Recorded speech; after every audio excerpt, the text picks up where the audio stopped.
साथियों, छतरपुर का वो मामला आजकल बहुत ज़्यादा चर्चा में, आप सब लोग इसके बारे में समझते होंगे, जानते भी होंगे और हर रोज़ सुनते भी होंगे कि कैसे कैसे प्रपंच लगाए जा रहे हैं, कैसे कैसे लोग इस बारे में भाषण दे रहे हैं कि जब भीम आर्मी ने ये ऐलान किया कि 17 मार्च को एक बड़े जन आंदोलन का आगाज़ किया जाएगा मध्य प्रदेश छतरपुर के अंदर। और भीम आर्मी के जो राष्ट्रीय अध्यक्ष हैं भाई चंद्रशेखर रावण इस बारे में कह चुके हैं कि 17 तारीख को एक बड़ा जन आंदोलन किया जाएगा छतरपुर वाले मामले के ऊपर। ठीक है दोस्तों, इसी विषय में मैं आपसे बात करूंगा, बने रहेगा मेरे चैनल पर। मैं आपका दोस्त राजीव। सबसे पहले सभी साथियों को क्रांतिकारी जय भीम, जय संविधान, जय भीम आर्मी। साथियों, 17 मार्च 2023 का दिन हम सभी के लिए, सभी अम्बेडकरवादियों के लिए, सभी बौद्ध धर्म के अनुयायियों के लिए और सभी बाबा साहेब के बच्चों के लिए एक अनोखा दिन होगा, एक अच्छा दिन होगा। यूँ तो भीम आर्मी की रैलियाँ इस देश के अंदर हर समय चलती रहती है, किसी न किसी स्टेट में, किसी न किसी गांव में, किसी न किसी शहर में। लेकिन भीम आर्मी को जितना प्यार भीम आर्मी के समर्थकों से मिलता है, बाबा साहेब के बच्चों से मिलता है, उससे ज़्यादा प्यार कोई दे नहीं सकता। भीम आर्मी के जो अध्यक्ष हैं भाई चंद्रशेखर रावण, जो भीम आर्मी का नेतृत्व करते हैं पूरे हिंदुस्तान के अंदर, उनको कौन नहीं जानता, हर कोई जानता उनके बारे में। इस विषय में भी आपसे एक जानकारी बताऊँगा।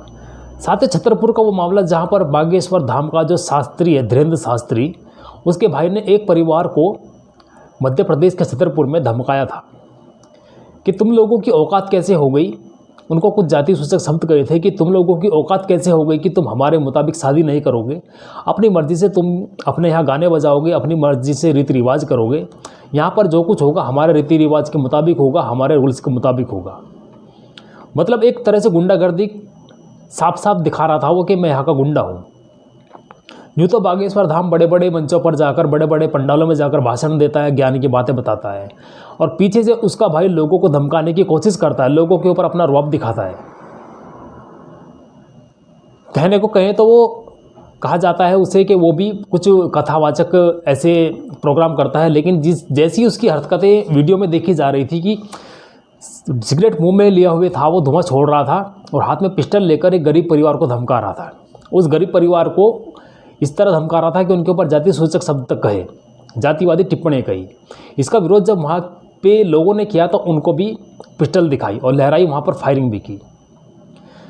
साथियों, ऐसे लोगों के खिलाफ क्या करना चाहिए, आप भी अपनी प्रतिक्रिया कमेंट बॉक्स में देना कि जो लोग ऐसी हरकतें बहुजन समाज के साथ, दलित समाज के लोगों के साथ में करते हैं, उनके साथ कैसा व्यवहार करना चाहिए।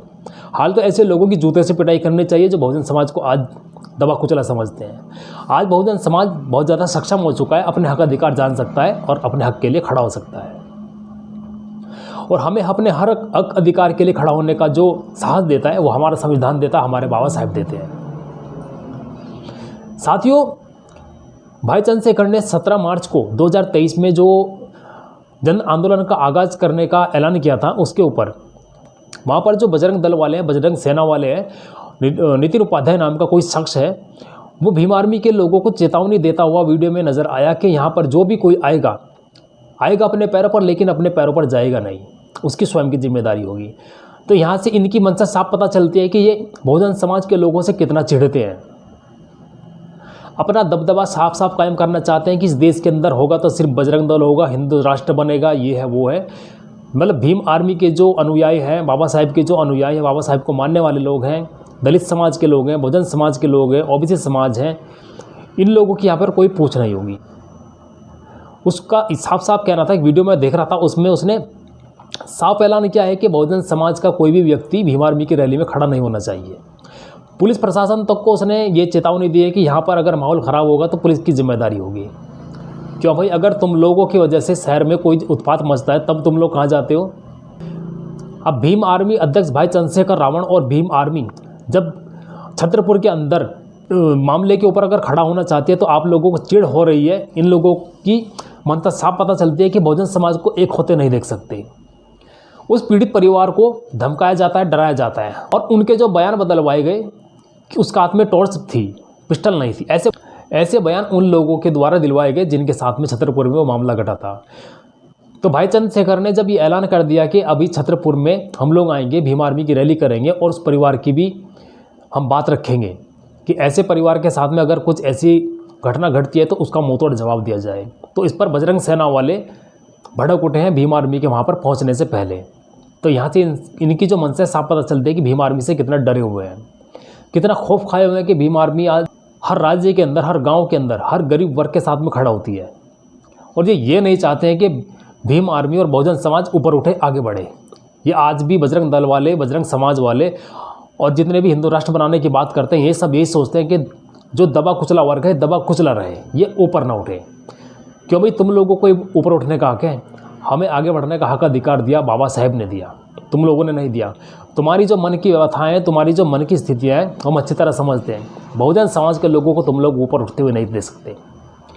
तुम लोगों की आंखों में खटकता है कि बहुजन समाज जागरूक क्यों हो रहा है, बहुजन समाज आज एकत्र क्यों हो रहा है, क्यों इनके बच्चे पढ़ लिख रहे हैं, क्यों अच्छी अच्छी पोस्ट पा रहे हैं, क्यों पढ़ लिख कर वकील, इंजीनियर, डॉक्टर, पुलिस वाले और बड़े बड़े ओहदों पर बैठ रहे हैं। लोगों को चुभती है कि बहुजन समाज का बच्चा आज पढ़ लिख कर अपना हक अधिकार जान रहा है और जान चुका है वो चीज़ें जो कभी बाबा साहेब ने लिखी थी हमारे लिए और जो मनुस्मृति में लिखी थी हमारे खिलाफ, उनके खिलाफ आज खड़ा हो सकता है और बोल सकता है हर बच्चा बहुजन समाज का कि हमारे साथ ये चीज़ें गलत हुई हैं और मनुस्मृति में ये चीज़ें गलत लिखी थी, इनको सही किया बाबा साहेब ने संविधान लिखकर और हमारे लिए वो नया कानून बनाकर जिसमें बहुजन समाज को समानता का अधिकार दिया, हर क्षेत्र में बढ़ने का अधिकार दिया। उस बाबा साहेब अम्बेडकर ने, जिसको लोग अछूता समझते थे, अछूत समझते थे। जब अछूत लोग मंदिरों में जाते हैं, लोगों के मंदिर अपवित्र हो जाते हैं। जब मंदिर अपवित्र हो सकते हैं तो जब सवर्ण लोग अपने आप को स्वच्छ समझते हैं, शुद्ध समझते हैं, तो हम लोगों को छूकर हमें भी शुद्ध कर दीजिए। देखे तो तुम हम लोगों को छूकर शुद्ध कर देते हो। अरे हम अशुद्ध नहीं है, तुम लोग अशुद्ध हो। तुम लोगों की सोच अशुद्ध है कि तुम बहुजन समाज के लोगों को, एसटीएससी समाज के लोगों को अशुद्ध समझते हो, अछूत समझते हो। हमारे तो वो पूर्वज रहे हैं जिन्होंने इस देश के लिए बलिदान दिया है। याद कर लो वो इतिहास, शौर्य दिवस, जब 28,000 पेशवा 500 लोग भारी पड़ गए थे। वो बाबा साहेब अम्बेडकर के ही बच्चे थे जो बाबा साहेब के लिए लड़ गए। और याद कर लो द्वितीय विश्व युद्ध, जब द्वितीय विश्व युद्ध था तो उनके सामने जापानी सेना जो सामने खड़ी थी, उसके सामने कोई खड़ा नहीं हुआ था। उनके सामने वही बहुजन समाज, वही चमार रेजिमेंट खड़ी हुई थी और उन लोगों ने उनको हराकर भगा दिया था जापान में वापस। तो वो चमार समाज और बहुजन समाज के ही बच्चे थे, बहुजन समाज के ही सैनिक थे, जिन्होंने इस देश को आज़ाद कराने में और उन जापानी सेना के सामने खड़े होकर अपना जज्बा दिखाया, उन लोगों को हराकर भगा दिया। लेकिन बहुजन समाज को आज भी तवज्जो नहीं दिया जाता। इसके लिए हम सबको मुहिम छेड़ने की ज़रूरत है। साथियों, मेरी वीडियो आप लोगों को मैं समझता हूँ पसंद आई होगी। पसंद आए तो इसको लाइक, कमेंट, शेयर करना। ये वो जानकारियाँ हैं जो बहुत कम लोगों से आपको सुनने को मिलेंगी कि द्वितीय विश्व युद्ध में क्या हुआ था, चमार रेजिमेंट क्या थी और शौर्य दिवस क्या था। ये वो चीज़ें जो बहुत कम लोगों को जानने को मिलती हैं, बहुत कम लोगों के द्वारा जानने को, सुनने को मिलेगी। तो साथियों, इन मनुवादी लोगों को जवाब देने का समय है। एकजुट होइए और खड़े होइए अपने समाज के लिए, अपने बाबा साहेब के लिए, अपने संविधान के लिए। हमें लड़ना है बाबा साहेब के लिए, अपने हक अधिकार के लिए जो हमसे छीने जाते हैं, हमें उन्हें छीनना है। और अधिकार इस देश के अंदर मांगने से नहीं मिलेगा, छीनने से मिलेगा। हमें छीनना पड़ेगा, इस मनुवाद के खिलाफ खड़ा होना पड़ेगा। ठीक है साथियों, इस वीडियो को आप जितना हो सके शेयर कीजिएगा ज़्यादा से ज़्यादा, ताकि हर बहुजन समाज के पास पहुँचे। और छतरपुर के अंदर जो भीम आर्मी का सैलाब उमड़ने वाला है 17 मार्च को, आप सब लोग वहाँ पहुँचे भारी से भारी संख्या में और साहस बढ़ाइए भीम आर्मी का, भाई चंद्रशेखर रावण का। ठीक है दोस्तों, मेरे चैनल पर आप लोग अगर बने हुए हो तो इस चैनल को सब्सक्राइब कर देना और बेल आइकन प्रेस जरूर करना, ताकि मेरी हर वीडियो का नोटिफिकेशन आपके पास प्रॉपर पहुँचता रहे। ठीक है दोस्तों, मिलता हूँ किसी और बाबा साहेब से जुड़ी और संविधान से जुड़ी जानकारी के बारे में। तब तक के लिए जय भीम, जय संविधान। Take care.